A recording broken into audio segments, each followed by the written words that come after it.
Hi, I'm Greg. Hi, I'm Marie. And we're here in beautiful Northeast Bali, but not to talk about travel in Bali, but about travel in Africa.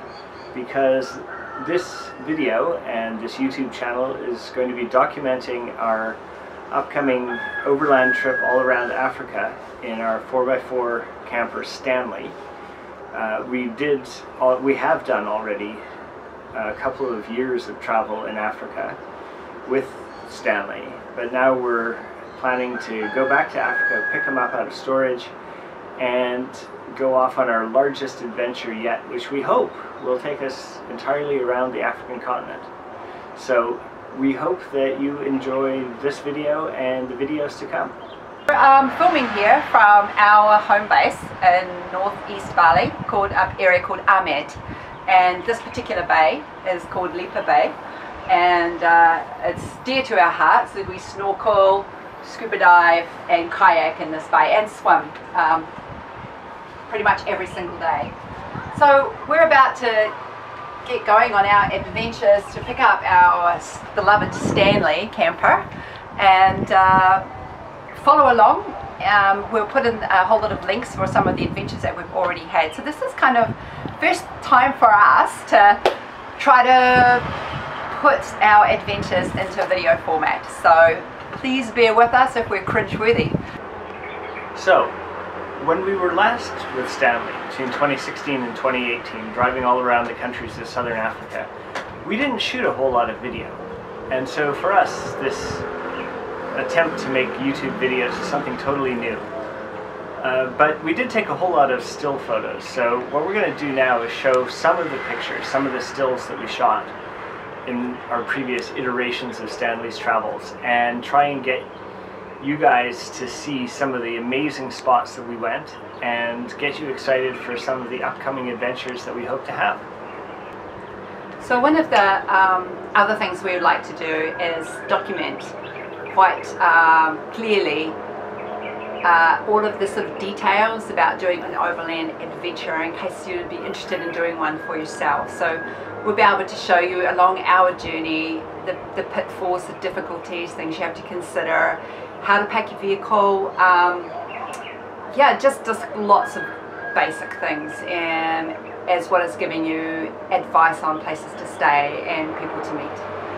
So we bought Stanley back in April of 2016.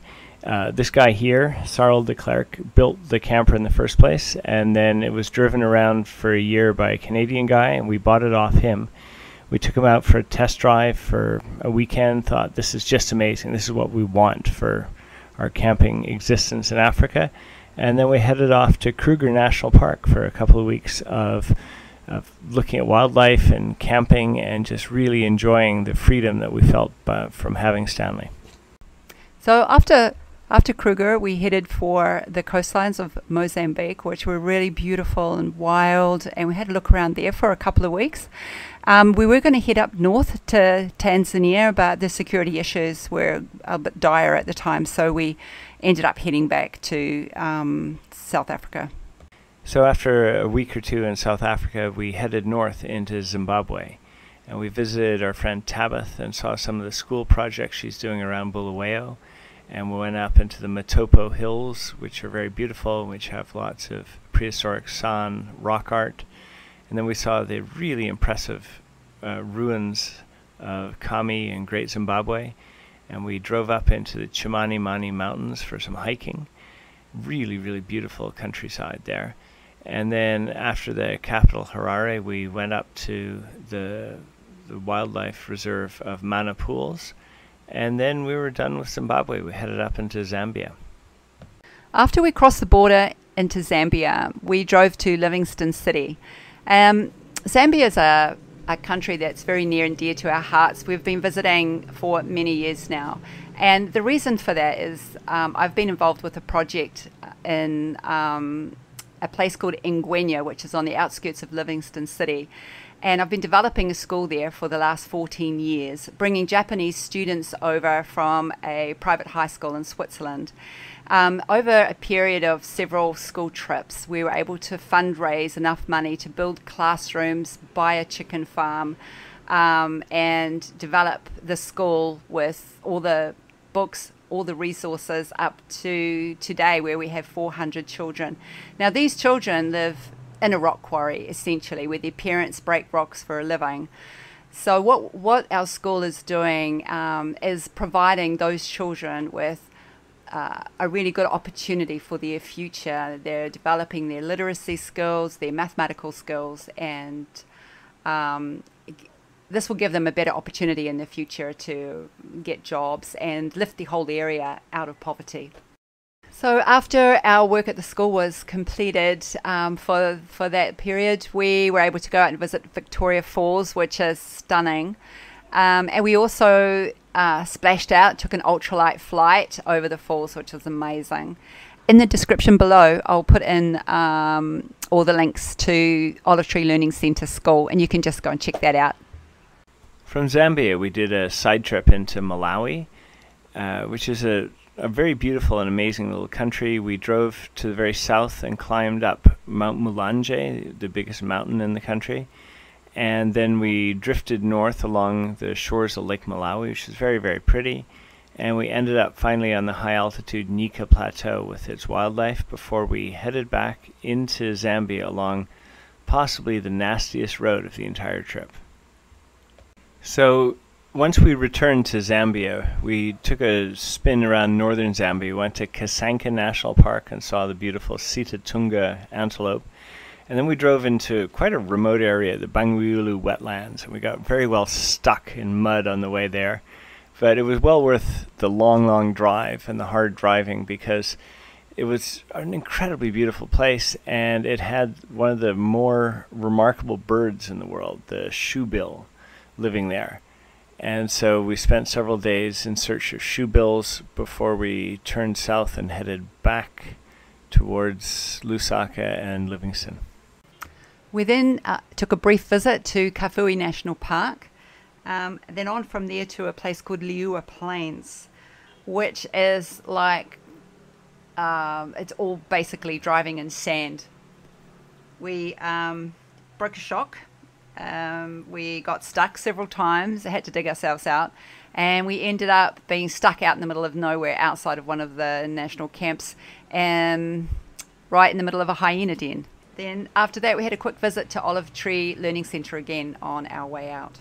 So by now it was early September, and we finally said goodbye to Zambia and turned south into Botswana, which is, by far and away the wildlife capital of southern Africa. And we started off with a bang going to Chobe National Park, which is full of thousands of kinds of birds and elephants and amazing sunsets and more elephants and more sunsets. It has more elephants than any place else in Africa. There was some tough driving involved through sand and stuff. We see beautiful animals like the sable antelope and the carmine bee-eaters. And then we drove around through Nata Pan and more birds to the tourist town of Maun, where we had to have some repairs done on our long-suffering vehicle. Okay, so we ended up, while our car was getting fixed, we got a loan car and drove up to the Moremi National Park and then the Kwai River.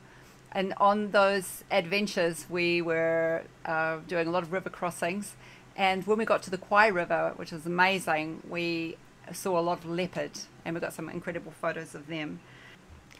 After that, we went to a place called Tsodilo Hills, which is a former kind of ancient cultural site for the San people. Here we could see old rock art and meet with a local San man who showed us around and explained some of the cultural aspects of the ancient San ways of life. It was extremely interesting. We then travelled on to the central Kalahari.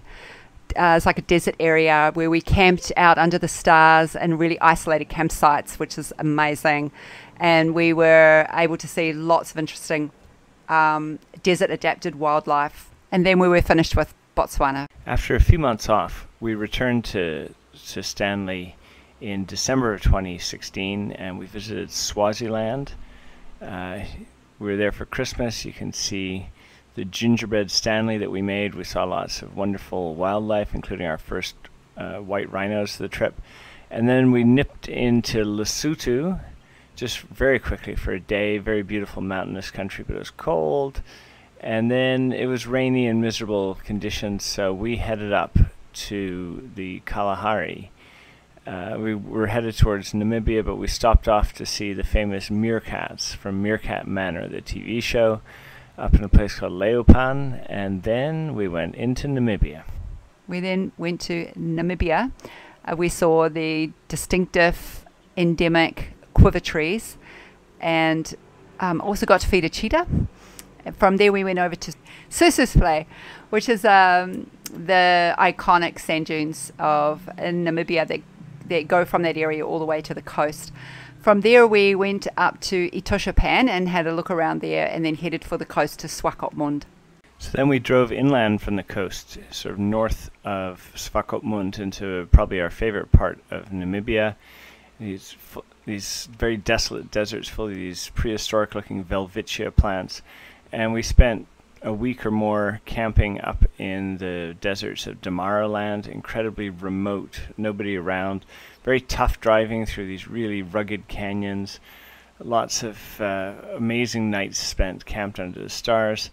And then we eventually drove further north towards the Angolan border, and we visited the Himba people, who still live in a somewhat traditional way, very colorful, traditional pastoralists. And then all too soon, it was over. It was March 2017. I had to go back to Canada. We parked Stanley at a hotel in Windhoek, the capital of Namibia, and flew off. And we weren't sure when we were going to come back to use them again.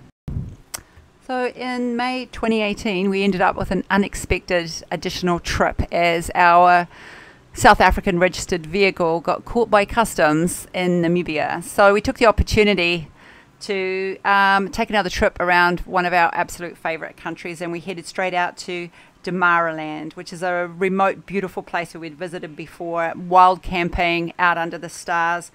We had some night photography. Most of the tracks are, you just don't see anyone else. They're remote in the bush, and it's quite incredible. We see beautiful insects. And one of my favourite things is cooking, and I'll probably be talking a lot about that in the future. So we then ended up in the beautiful canyon of Huarib River, and we stayed there a couple of nights, watched some sunsets, and then we headed north. So in 2018, we pushed a little bit further north and west than we had in 2017. We went up into this area called Kaukoland, and it was amazing. It was really the most remote, the most desolate part of Namibia, and it was perfect for camping. We were camping out in the middle of nowhere under the stars again, cooking over fires with our cast iron potje. There was a lot of wildlife, giraffes and things like that. But the scenery was just so stark and amazing. We really felt very free and able to explore these very remote areas. And we sort of drifted our way north. There's wonderful light. We were camped, in these areas where there aren't people around for 50 kilometers. It was really a fantastic experience. And Marie cooked up these amazing meals over the campfire, and we just really felt like we were finally attuned to how we could live best out of Stanley to see the most of this incredible, incredible country. So we then decided to take on the challenge of driving up the Huana River. It's a dried riverbed at certain times of the year, and has some quite challenging rocky sections. Anyway, we did some more night photography and had some really beautiful campsites. We were in search of the desert elephant, which we did manage to find. They're slightly, they're different to other elephants. They're adapted for the desert conditions. We did some braaiing, cooking in my potje. And after that, we had a couple of breakdowns, and then we headed up to Etosha, and with lots of encounters with elephants at Elephant's Roost. And we also saw our first black rhino there, which we were really excited about. Then we had a few more nights camping out in the pan and in the desert, and it was a really fantastic way to end our 2018 trip. Okay, so after that we had to drive all the way back to Cape Town in South Africa, and there we stored Stanley, and he's been there for the last 4 years waiting for us and waiting out the pandemic. So that's what we got up to the last time we were driving around in Stanley. We can't wait to see what sort of adventures we get up to next. Our next video will tell you some of our plans. And until then, subscribe, stay tuned, and farewell from Bali.